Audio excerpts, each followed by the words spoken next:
What's up, guys, and welcome to Small Time World. I am your host, Small Time Hero. Let's talk the first episode of The Boys, 15 Inches of Sheer Dynamite. So, The Boys are back, which is really, really exciting. They had a 2 premiere episodes. So, let's jump into this episode real quick, and we're going to talk about it, and we're going to move on to the second one, and then we're going to talk about Invincible. All right, so let's go into it. At the Vault International shareholders meeting, Homelander is giving a speech, and he is giving his speech to the shareholders. Annie is actually there dressed up as a firecracker dancer, and she is able to get into the AV area of the shareholders meeting, and she is trying to get a video uploaded. Black Noir spots Annie and goes after Annie after stabbing someone through the door, and they fight. Annie tries to use her powers, which we do see that her powers are again working. We saw at the end of season 4, she was able to fly off. So we do know that her powers are working now. But in order for her to use her powers, she would mess up all of the audiovisual equipment in the room. So she's not able to do that. So we just see Annie throwing hands with Noir, which I thought was exciting, honestly. But Annie actually does knock Noir out, which I feel like it shows that Annie is more willing to do what is needed now. After Annie does knock Noir out, she actually uploads the Flight 37 video, and she's able to get it broadcasted. Once she's able to get it broadcasted, everyone at the shareholder meeting exactly what Homelander does. She exposes Homelander for the asshole and, dickhead he is. And so Homelander actually contemplates lasering everyone. But like, as you can see in the crowd, like everyone is terrified. Everybody is like, oh my God. Like, he's kind of trying to play it like nobody's really, gonna believe that. But everyone in the crowd is scared. And so he's like, shit, fuck it, I'm gonna laser him just to make him more scared, which I feel like was Sage does actually stop him from lasering everybody, which she was his saving grace. But Homelander was pissed. He was upset. Do you hear me?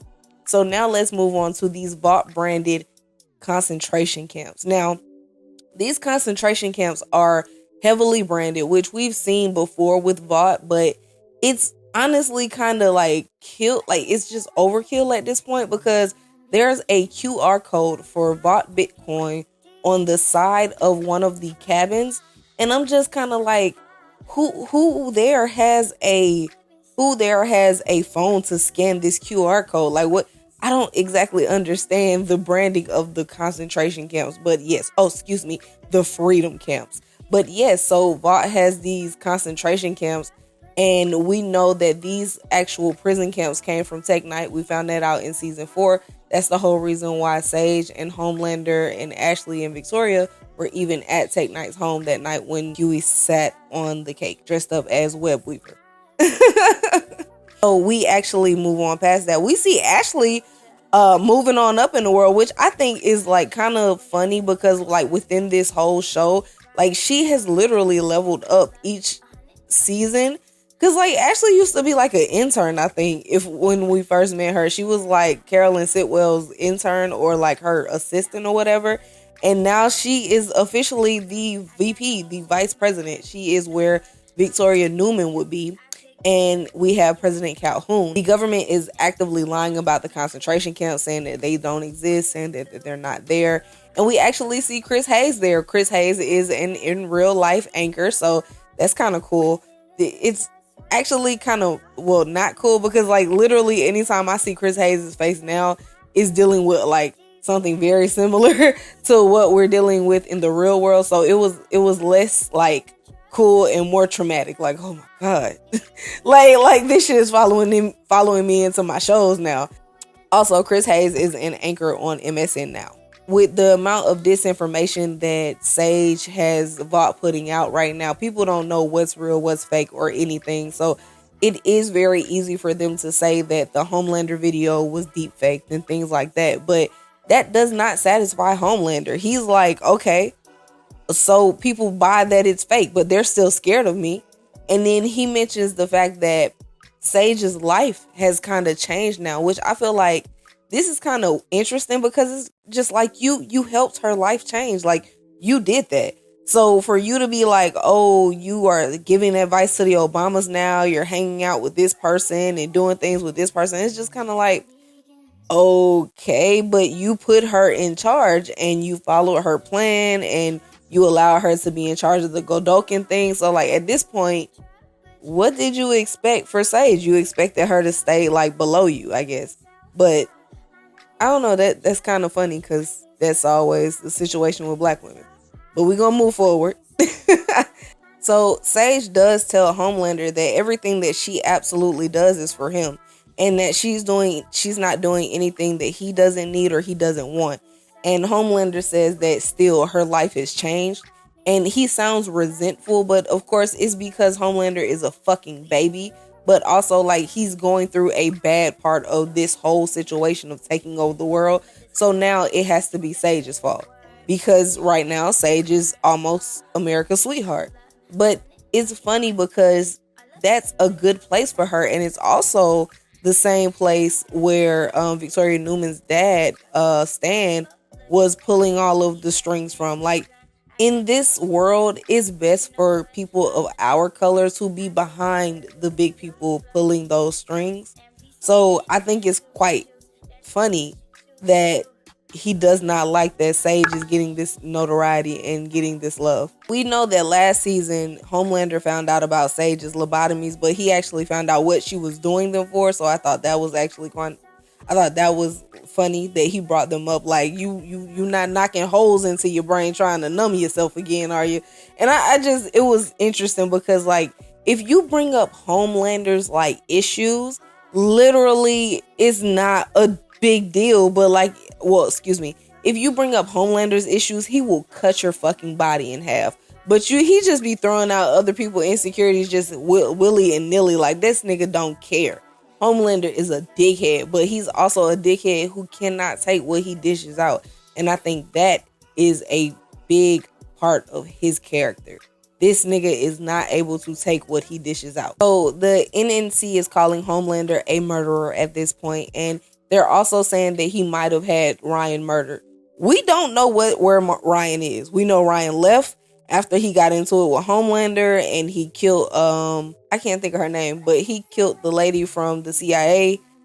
We don't know where Ryan is. And they're saying that he is in a boarding school in Svalbard, which is in a Norwegian arpeggio island, and a boarding school apparently. And that is where that's where he's supposed to be. But like, people are saying that Homelander killed him. And honestly, I don't think that Homelander can kill Ryan. I don't think he can. So where is Ryan? He probably has him locked up in a fucking concentration camp somewhere or up under one. But right now, we don't know where he is. So Homelander tells Sage to leak that they are going to kill Frenchie, and Huey in 72 hours. And he wants that to basically pull Starlight out and pull Butcher out because he wants to end this for good. And I just think that he's bored and he's taking his anger out on people that he hates, which is fine. That's fine. But yeah, I think he's bored. At the Vought concentration camps or at the Vought freedom camps, like their QR codes, which I will say within this episode and the next episode, there are a lot of QR codes. They pop up on the heroes and like on their shoulders, because on Line's shoulder, it was just on there like a tattoo. But on Countess Crow, it was like on her cape. And on Jetstreak, it was actually on his uniform. So these QR codes are like everywhere. They're just popping up everywhere. And if you scan them, they will take you to something called Botcoin. But like also there is a slogan on the side of the camp that says, "It's not a promise, it's a dare," which I feel like is interesting at a concentration camp. But yeah, so there's this whole like slogan on the wall, and of course it's Sage who is, you know, up under this slogan. And like I said, everything is Vought branded, but I don't see how this could be making money, because when we do see them in the concentration camps, they're just walking around. Like they're just walking around kind of fiddle-diddling, and then there's a Burger there, so apparently they're feeding them. So like this has to be more money coming out of the like government than it actually is putting in, because it's not like they're doing anything in these concentration camps to make money. Understand that concentration camps are fucking horrible, despicable, crazy ideas to put anyone in. I'm not justifying concentration camps. I'm just saying they're not doing anything to be making money. So it has to be government money being spent to keep these things running. And I know Tech Knight is supposed to be a billionaire, but like, who's in control of Tech Knight's money? Because from what we saw, his butler choked him out. So I don't know, but they are at the Tech Knight prison. We actually see Frenchie, who has contraband, and of course we automatically think that it's his, but he is actually trading a little. We also see Frenchie outside, and he's not necessarily paying attention to his surroundings, and Huey saves him. Which I will say, I think it's interesting that Huey is playing such a savior and a stepping up like role in this. So I feel like Huey's gonna die at the end of this. You know, I'm gonna go ahead and put those predictions out there. That way, when y'all be like, oh, we don't know. Yeah, okay. So I said it in my review for episode 1. I think Huey's gonna die at the end. Because like right now, he's kind of a hero. Or it's being written that he's a hero. He's saving Frenchie. He's stepping up. He's not scared.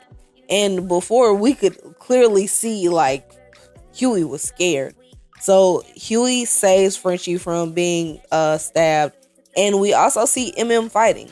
But at first we see him getting the shit knocked out of him. But then MM steps up as soon as Frenchie places a bet on him, which clearly they were hustling. But in MM's stature now, because he is small, and I know that his OCD is eating at him, but he's still able to handle himself. These are regular bums. It's not like they like CIA trained agents or no shit like that. So I guess he should be able to whoop their ass. But at the same time, we done seen MM kind of get his ass whooped. Speaking of MM get his ass whooped, y'all see who the security guard is? Motherfucking Love Sausage. They will not give my mans a break. Please get off of him with this fucking dick joke, man. Let my mans go, bruh. Like, at this point, he done been choked. He done been cucked by a white man with a big penis, of course. Oh, they said about brother that died in season 4. So, like, at this point, let him go. So, we actually see MM get a drink, and the drink comes from the toilet. And as we know, MM has OCD. Like, that's one of the biggest things about his character. Like, you know, he taps things 3 times. He does a lot of things like 3 in threes, of course. And he's overly like germophobic. We also see that, but we see him drinking out of a fucking toilet. Now, here's the thing. I think this was a shot to show you how mentally broken he is, but at the very same time, I think it's also to show that like at this point, like you like you gonna survive how you're gonna survive. You're gonna either get it out the mud or you're gonna die. And if you're not trying to die, then you survive how you survive, right?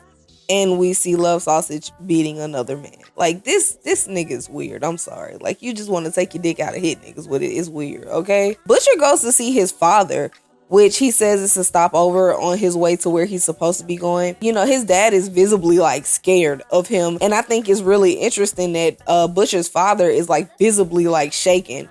But Butcher makes a point. Funny how you're alive.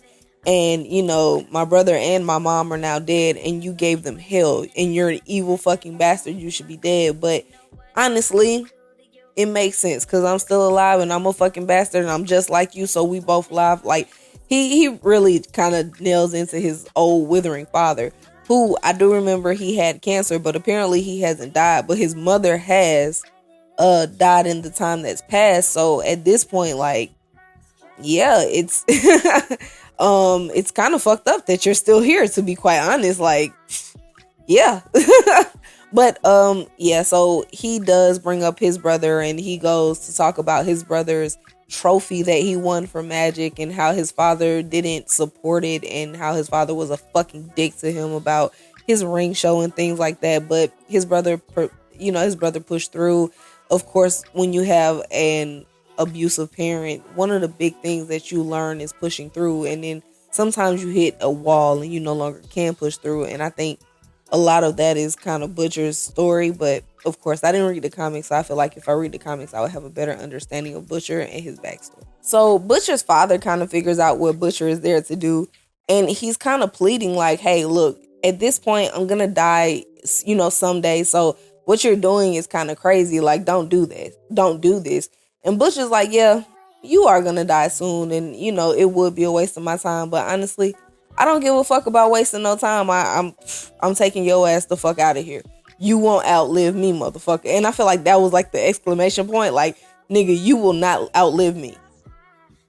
And like, I just, I don't know, but I will say when Butcher does kill his father, you can actually see the worm or the brain worm that's still kind of moving around in his head.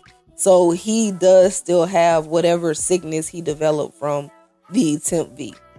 So Homelander is on Truth Bomb with Firecracker, and he is upset that everybody around him, including the humans around him, are nervous, like being next to him, doing his makeup, giving him what he needs. So Homelander is very like annoyed that everyone around him seems to be scared out of their mind of him. I think that Homelander doesn't understand that like regular humans have always been afraid of him. Like, even when you go back to that episode of last season where he has all the people who were responsible for raising him basically killed or murdering them themselves. Like, regular humans are going to be afraid of you anyway, but to watch you jump out of a plane and not save anybody and say fuck them, and if like basically like die bitch die, they're gonna be afraid. But he's like, nobody's buying the propaganda that we're pushing, that Vought is pushing out, that this was AI, and it's frustrating the shit out of him. He's literally listening to people's hearts, and he's like, your heart is beating a mile a minute. And then here comes Firecracker and he's like, she's standing there next to him, and he's like, look at all these people, why are they so like acting like this? And she's just like, they're just being, regular humans or whatever. And he's like, and listen to your heart, it's just ticking and wheezing along. And I'm just like, that is so funny, because like the Firecracker did so much in order to like please this man and appease this man. And honestly, she deserves everything that she gets, but it is very funny that she just like cannot get a single nice thing out of this man. Like, he dislikes the shit out of her. And it's not like on like a reasonable level where he's like, I don't like this about you, I don't like this. He just does not like her for whatever reason. And we know he likes white women because he dated the Nazi and he was in love with Madeline Sitwell and Maeve. So I don't know what it is about it. You know what? It's the redneck shit. It's the redneck shit. Cause like, as I go through like his people that he's dated, it's the redneck shit. He is not attracted to the fact that bitch is a redneck. Yeah. Okay. So that makes sense. But he does allow her to take pills in order to alter her body's chemistry in order to make milk for him. So he can't dislike her that fucking much, but I do think that he dislikes the redneck shit, which makes a lot of sense because of the Nazi shit. So like, I don't know, the elitism, the racism, it's just so much combined into Homelander's body. So Vought is blaming the video of Flight 37 on AI. But like, we did know this, but one thing that I thought was very interesting is that Vought is blaming the Godolkin video, the one he actually made himself and filmed, on AI. And I would like to know what the fuck did Sage tell Homelander happened at Godolkin, because like, I don't even know if he still knows like all of the shit that went down on Gen V for us, but at Godolkin for them. So that's kind of crazy that they're blaming that shit on AI, because I know all the students there that saw that nigga choke niggas out with chains and shit know that shit was not AI.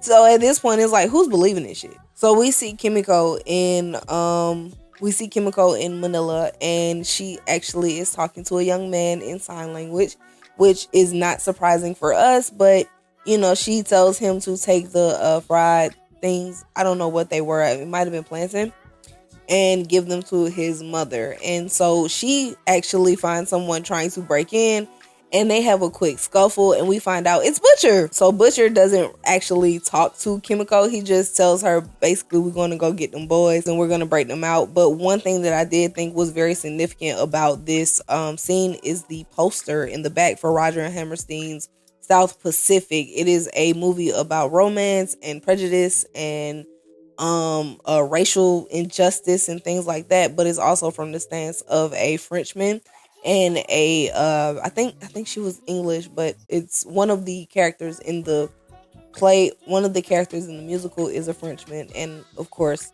Frenchie. So I thought it was like nice set dress. So back at Camp 47, we actually see Huey and Ivy having a conversation. And Ivy tells Huey that she doesn't think she's ever going to get out. And anybody who was part of the FBSA is probably not going to get out. The FBSA is the Federal Bureau of Superhuman Affairs. Huey basically tries to give Ivy some hope and instill some hope into her. And I think that's one of the things that's really going to stand out about Huey this season, which makes me scared that he's going to die. I don't know if I said that already in this video, but I do think that Huey's gonna die in this season. But I think he is trying to establish some hope. And then as he does try to actually establish some hope, we see someone trying to escape. And then we see fucking Cindy. We did see Cindy at the end of season 4 when she basically accosted Huey, but we see that Cindy is a prison guard here. And she's one of the only soup prison guard. Well, no, she's not, because we see Love Sausage. So Cindy and Love Sausage are one of the soup prison guards, and I feel like they were just like, we don't know what to do with their weird superhuman power, so throw them in the camps too. So Cindy basically pops this person trying to escape, and Huey looks at Ivy and he's like, that person gave up. Don't be that person. And I'm just like, okay, well, I love this part of Huey. I don't know where we get it, but I love this part of Huey. So Noir and Deep have a Manosphere podcast, but they're also pushing bot propaganda, of course. And the Flight 37 being a AI deep fake and all of that bullshit. So we get that part. And we actually see Noir pressing buttons and shit, which he has kind of established a no talking thing, which I enjoy because bruh talked too much last season. We also kind of see that Deep is still basically obsessed with Starlight. Like, I don't know if anybody takes this as something, but he is obsessed with her. Like, he calls her a 3 out of 10. Like, she has nothing to do with him. Of course, she is persona non grata. She is enemy of the state #1.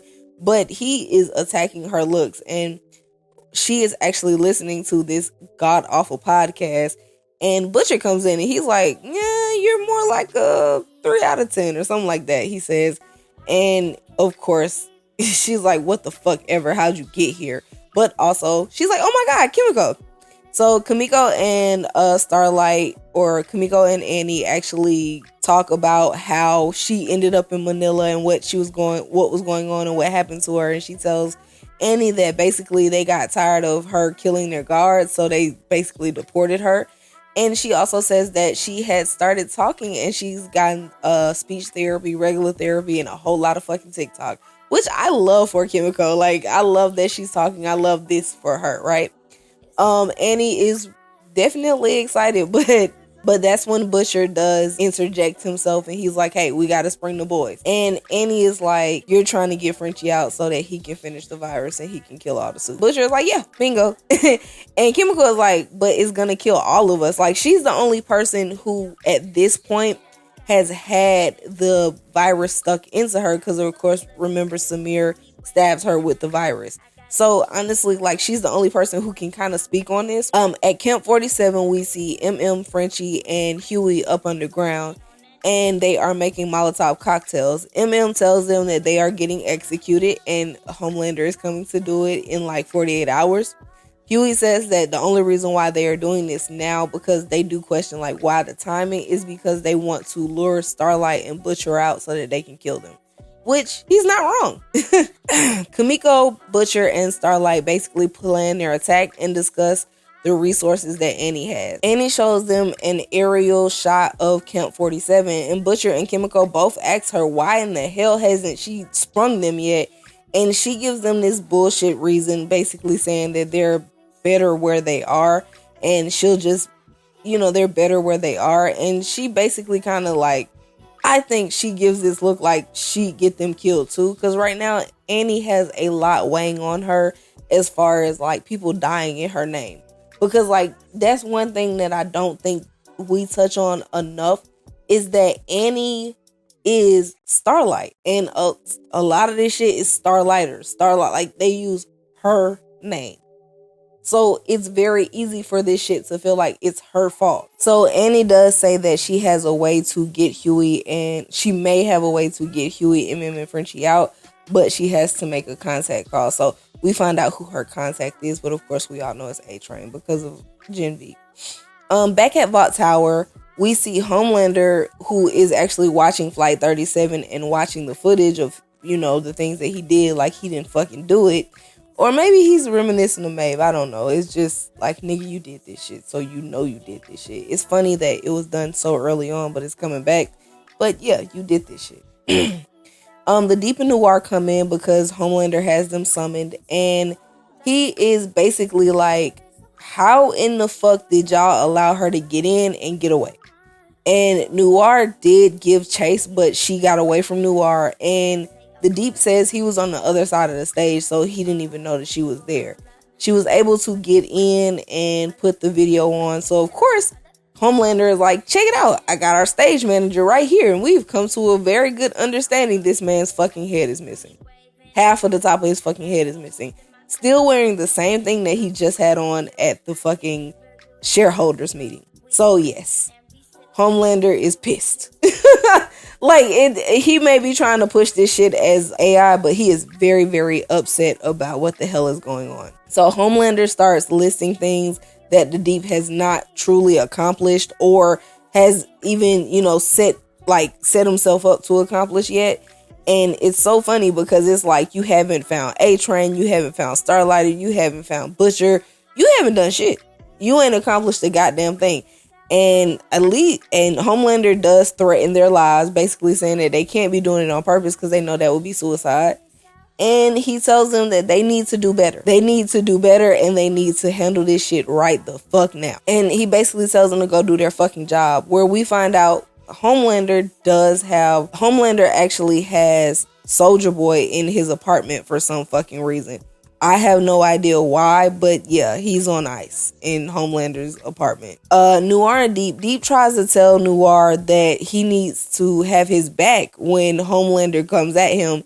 And I think it's kind of funny because the Deep has never had anybody's fucking back. Not A-Train, not anybody. So for him to be like, you should have had my back, is really funny. Noir doesn't say anything to him. He just keeps walking, which I thought that's really funny and very reminiscent of the old Noir.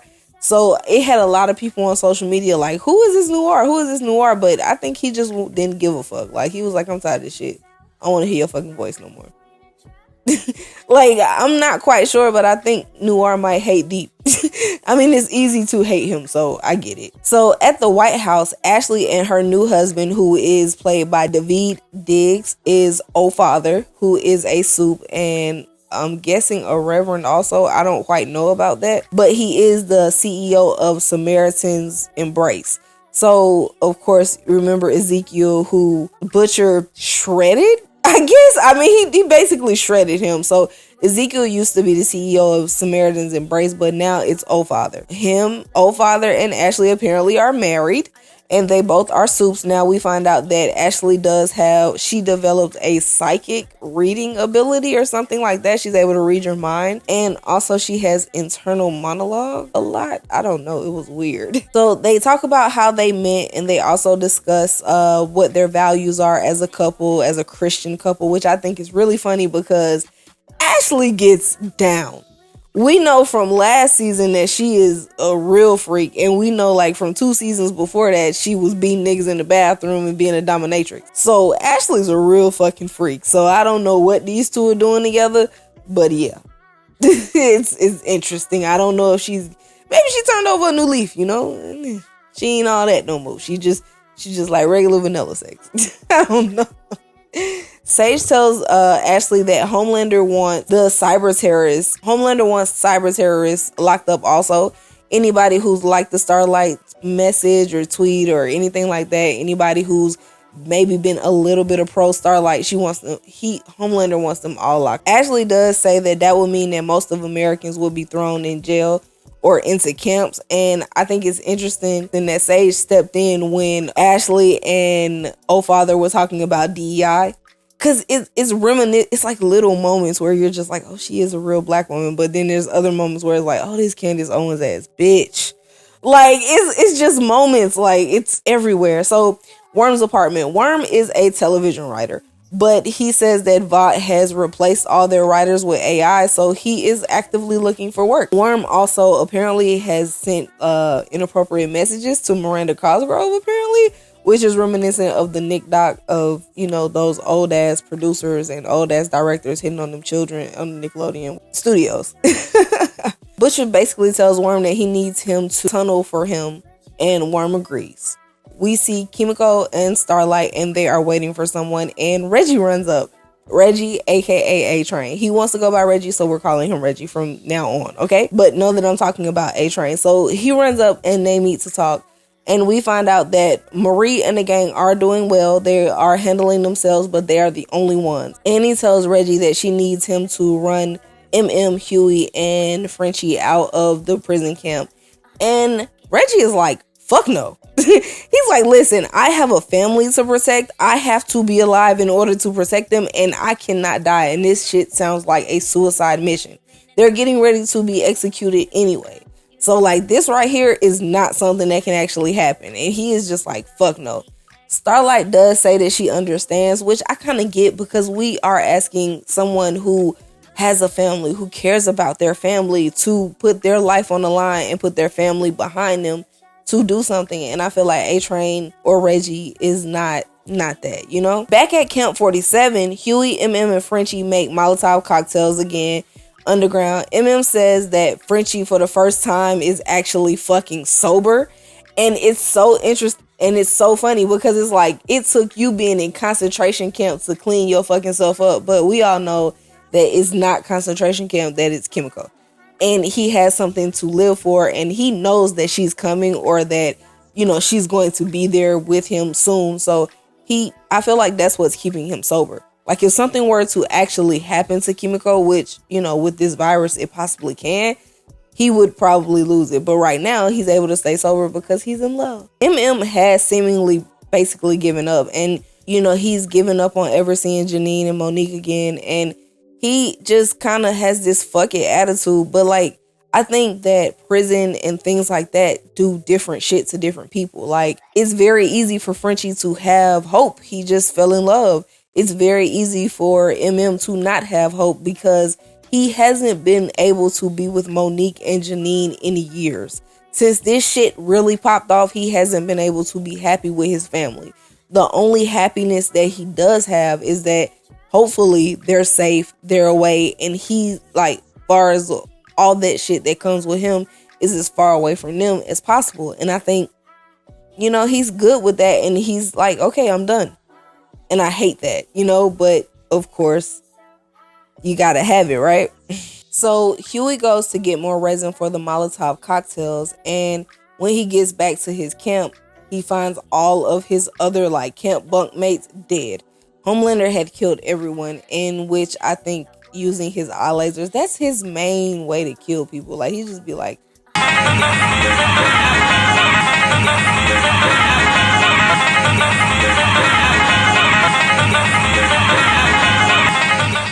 he's standing there with his arms behind his back and just laser the fuck out of niggas. But of course, the walls weren't torn asunder, so maybe not. I don't know if he can control, like, the amount of fucking laser he has coming out of his face. But yeah, so yes, he has killed everyone in the camp. He said he did it because they told him that they didn't know that Huey had the resin in the walls.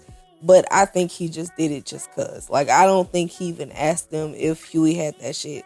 He also says that he's known about the resin and things and the Molotov cocktails. The camp has known about it for weeks. I also think that's a fucking lie. Because at the end of the day, they would have done something to them. They wouldn't have allowed them to build up a stash just to, like, because Homelander just decided to kill Huey and the gang. So they would have been took away that bullshit because they wouldn't have wanted them to burn down that fucking camp. So I definitely think Homelander was lying about this shit right here. And Huey like, man, fuck it, kill me.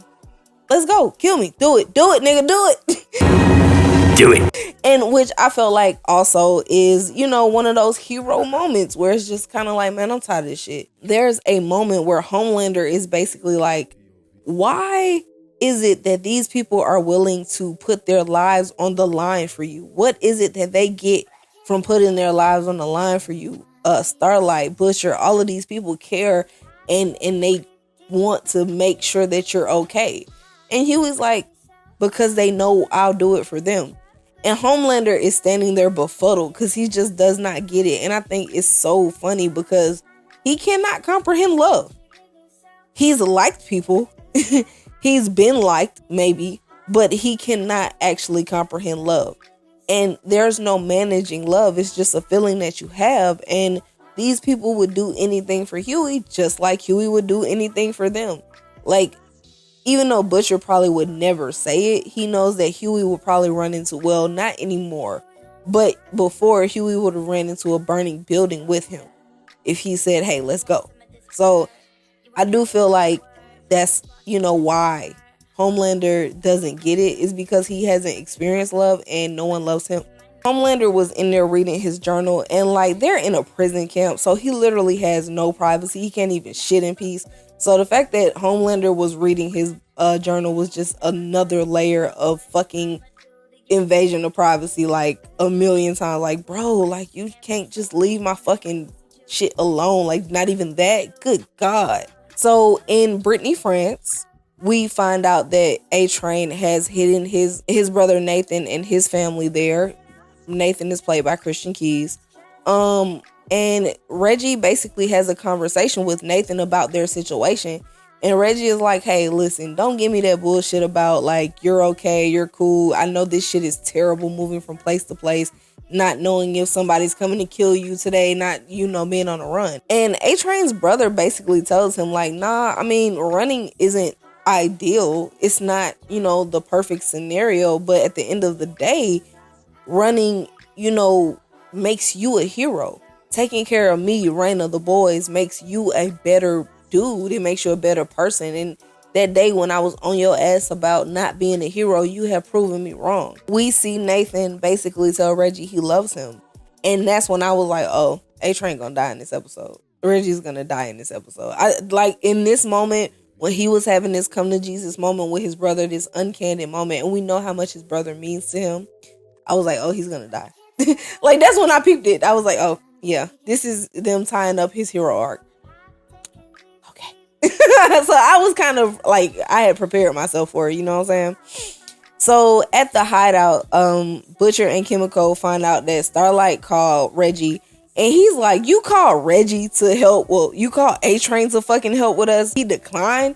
And she's like, yeah, but listen, don't worry about it. I'll fly him out.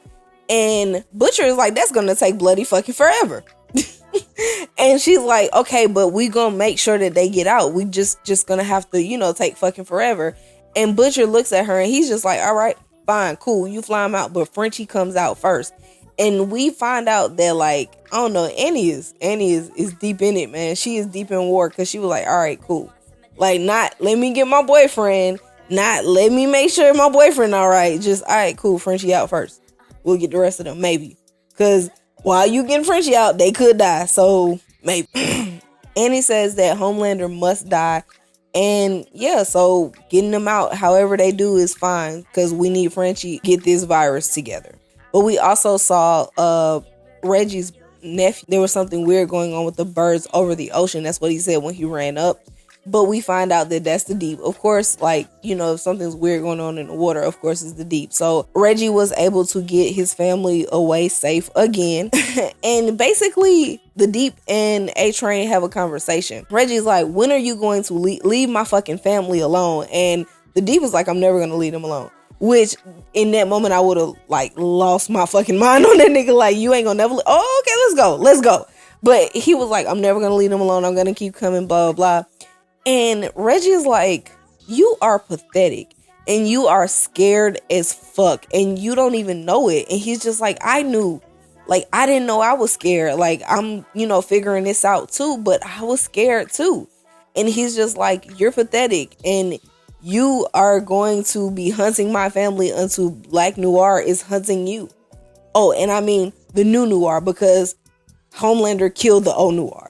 Like, Reggie reads deep down. And, like, he can't really say shit other than, you sent me 2,000 fleshlights. You fuck octopuses. Like, bro, like, the joke's sitting right there. Like, what? A-Train basically calls the deep pathetic. And he leaves. He speeds off, and the Deep is talking to Xander the shark, and he's like, we'll leave when I say we leave. Like, he is very, very pathetic. So Worm, Butcher, and Kimiko and Annie are outside of Camp 47. They're walking up, and Kimiko tells Worm that his voice makes her want to kill herself, which I feel like she hasn't actually figured out what's inside thoughts and what should be said yet, but it's so fucking funny, so keep it coming. Butcher asks Annie again why she didn't actually spring them, and Annie tries to say that it was so that they would be safe, but Butcher pulls her card. She's scared of what Huey might think of her because of all the awful shit she's done. He's like, you scared of how he's gonna feel once he sees you, but you gotta get rid of that guilt shit, because if you don't get rid of that guilt shit, it's going to fucking kill you, and we don't need that bullshit here. Not right now. Not in this moment. And I thought it was like some real shit, because like, yeah, we don't need that bullshit right now. But at the same time, this shit is changing Annie. Like, Annie used to be like not this person. She barely even cussed. And now she like, let's get this shit the fuck done. So everyone on the cast is changing. Annie threatens Worm because he basically like, this is Vought like situation. This is a fucking prison camp. I'm not going in there. And Annie's like, you gonna fucking go in there, I'm gonna put you in the goddamn dirt. So we can definitely see her going into her darkness descent, you know what I mean? And so, yeah, like, we also see more white man ass. This show loves to show us white man ass. Like, I don't know what it is about that, but like the Homelander jacking off scene, this Worm scene, Huey's ass on the birthday cake. Like, it's just a lot of man ass. Good Lord. So after Worm does dig and shoot poop out the dirt or whatever, everybody climbs in behind him, and he digs them a hole right into where they need to pop out at. And he does ask Butcher, can he use this in a Reacher speculative that he's writing? And a speculative is basically something that a writer or a producer might write in order to show that they can keep up or write as if the show is still going on, or write like one of the writers who's already on the show. They don't get paid for this. And it's kind of like just showing your chops, basically. So he does a lot of this for free. But he did say that he's a writer, and right now Vought is using AI, so he's out of work. So shout out to that man, honestly. I mean, he's disgusting, but shout out to that man Worm. So Butcher and Kimiko basically crawl into the wormhole, and they pop out, and they go to find Huey, MM, and Frenchie. When Butcher and Kimiko walk in, of course, they are tied up because Homelander was waiting on them, of course. But also, they kind of have something up under their sleeve because it's just Kimiko, it's just Butcher. And, of course, Homelander is like, oh my God, you guys are here, blah, blah, blah. And Kimiko's like, suck my fat dick. And he lasers her in half. Like, he literally just like, boom. And like, she is in half. But of course, we know that she will grow back, so it's not a big deal. Homelander actually looks at Butcher, and he sees what's going on in Butcher's chest. And he's like, what is this fucking fiber? Like, he is truly like engaged and like bewildered by what the fuck is in Butcher's chest, which Annie called it murder dicks, which I would agree with it. It's murder dicks, but Butcher calls it a viper's nest of just craziness. And it's like, they're like long, like, I don't know what to call it, like, because it kind of gives you scorpion tail almost, but just a bunch of them. I don't know what to call Butcher's powers, but they are god awful. But yeah, so Homelander, being the narcissist that he is, he's like, oh my God, you done all this to yourself for me? And like, he's truly like honored, like, oh my God, like, you really wanted to kill me, like, you've altered your being to kill me. And it's just like, yes, yes, Butcher has altered his fucking being to kill you, but also at the same time, like, yeah, this is because he's a fucking asshole. Kimiko check her watch, and she basically is looking at the time. We don't know what time she's looking for, but of course, Butcher hits the deck also, and he's checking his watch too. And all of a sudden, that's when Starlight comes, and she shorts out the power, blinds everybody, and Butcher grabs Frenchie and Kimiko to get the fuck out of there. He leaves MM and Huey. After everybody is untied and everything, you see MM looking at Love Sausage while all of the prison break shit is going on. And he like, nah, you motherfucker. Like, so he goes over to whoop Love Sausage's ass. And I feel like MM deserves this. He has been plagued by dick this whole show. And he deserves an arc where he is not just plagued by fucking penis. Okay? So, Cindy is, so while MM goes after Love Sausage, the camp erupts in pure chaos. Cindy is popping people left and right. Frenchie and Chemical run and they are in a huddle. Chemical and Frenchie finally embrace each other and he's holding her, like he's holding half of her body. It is fucking disgusting. But honestly, it's kind of cute too, because yay, they're together, yay. But also really nasty. Huey finds Ivy and he's basically trying to get Ivy out of there too. And that's when Homelander fucking lasers Ivy's head straight out, like boom. That shit was so quick. I was like, damn, that was quick. I thought she was gonna at least survive something, but she was right. She did not survive. So yeah. MM chokes out Love Sausage with his own sausage. Butcher and Homelander go at it and MM kills Love Sausage. Homelander murders Ivy and we actually see Reggie show up. And like the way that they shot this was kind of like how they shot Quicksilver's Days of Future Past scene, where like everything around him is like moving slower or not moving at all. I think Homelander's laser beams might have been the only thing that was moving, but everything around him is moving really slow, but he's moving like normally, which I think is a really cool way to show speed. There's the way to do it with Flat, like how they did it in Flash, and then there's this, which I think is cool too. And so we see him basically set up like everybody to like either get out of the way, blow up. He moves some of the guards and then he moves Huey. Time comes back in normally and Homelander sees A-Train. And Reggie is like, oh, fuck, man, I was hoping to get out of here. But he does save Huey. And that's when fucking Homelander is like, he looks at A-Train and A-Train like, gotta go. And A-Train get the fuck out of there. But it's so funny because, of course, we've seen the Superman Flash race thing. And so it's kind of the same thing where literally, like, Reggie is like, gone. Like, Homelander is trying to keep up with Reggie. Reggie is fucking gone. Do you hear me? Joker almost with all this blood on his teeth. And he's just laughing. And he's like, you ain't shit, man. Like, he didn't say these words. But, like, in my head, I was like, yeah, you ain't shit. Like, you're an empty fucking suit. And then he uses the the Captain America line. He's like, you know, take away the suit. What are you?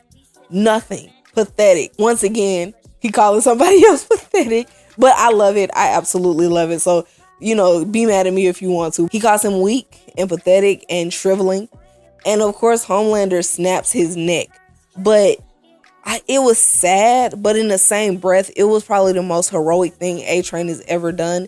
And it was one of the heroic scenes in the show. Reggie went out with a blaze of glory and I love that they wrote this shit like this. Like, it was so good. Like, from him, you know, running through Robin to the pop claw shit to everything. It was just really him getting into the good fight, him protecting his family, him caring about what happens to the Gen V kids. Like, Reggie came full circle and I love it. They did a great job with A-Train's character arc.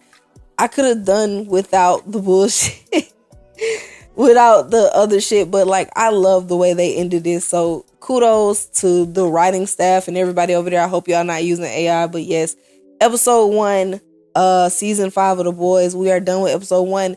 I want to make sure you guys like, subscribe, share. Make sure you send these videos to people, show them my page.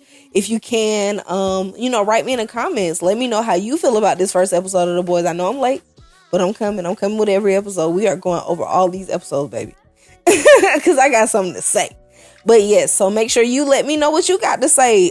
Send me messages, you know, follow me on social media, all of that good shit. And yeah, so I am out. And we're going to move on to episode 2. And we're going to get into Invincible. So like, subscribe, share.